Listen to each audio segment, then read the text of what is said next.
Bonjour à toutes et à tous, bienvenue à nouveau sur la chaîne Formation OTM et Logistique Bac Pro pour cette nouvelle vidéo de préparation du test théorique du CACES R489. La contextualisation est la suivante, la plaque de charge de votre chariot de catégorie 3 est devenue illisible avec le temps. Votre responsable vous demande d'en créer une temporaire le temps que celle qu'il a commandée arrive. À l'aide du manuel d'utilisation et des informations récupérées, nous allons recréer notre plaque.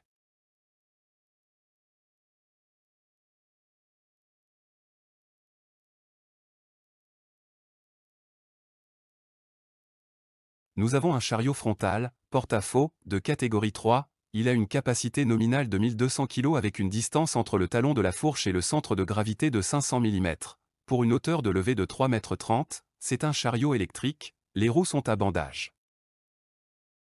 Notre symbolisation était donc F12 50 E et B, 12 pour 1200 kg de charge nominale, 50 pour représenter la distance entre le talon de la fourche et le centre de gravité qui est de 500 mm, E pour chariot électrique, et B pour roue à bandage. F pour chariot frontal.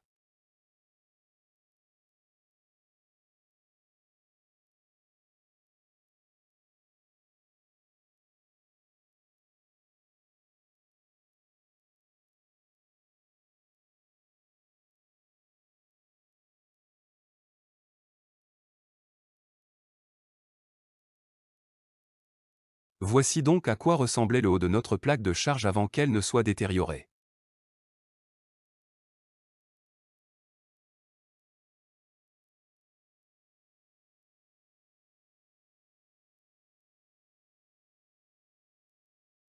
Le milieu de la plaque de charge n'était pas trop endommagé, il est divisé en deux parties, au milieu en jaune on voit les mesures entre le talon de la fourche et le centre de gravité, 500, 600 et 700 mm.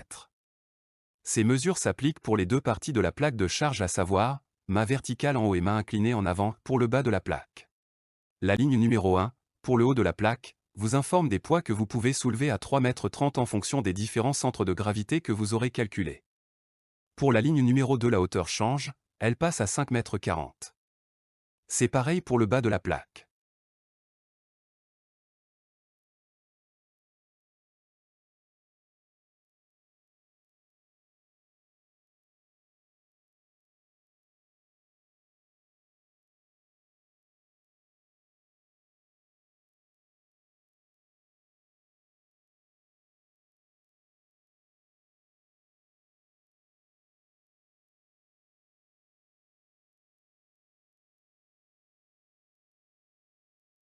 Les dernières informations restaurées se trouvent dans le bas du chariot. C'est la plaque de tare du chariot, à vide, sans le poids des batteries. Le chariot pèse 2860 kg, il faut ajouter le poids des batteries pour connaître le poids du chariot sans aucune charge transportée. Il faudra tenir compte de cette valeur pour calculer le respect des charges utiles par votre chariot.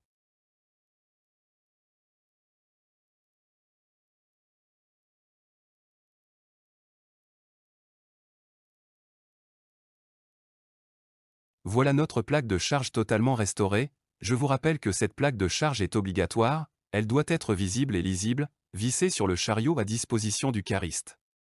En attendant de recevoir notre nouvelle plaque, nous remettrons cette version papier à notre cariste afin qu'il la dispose à l'emplacement prévu à cet effet.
Nous voilà à la fin de la vidéo, merci pour votre attention.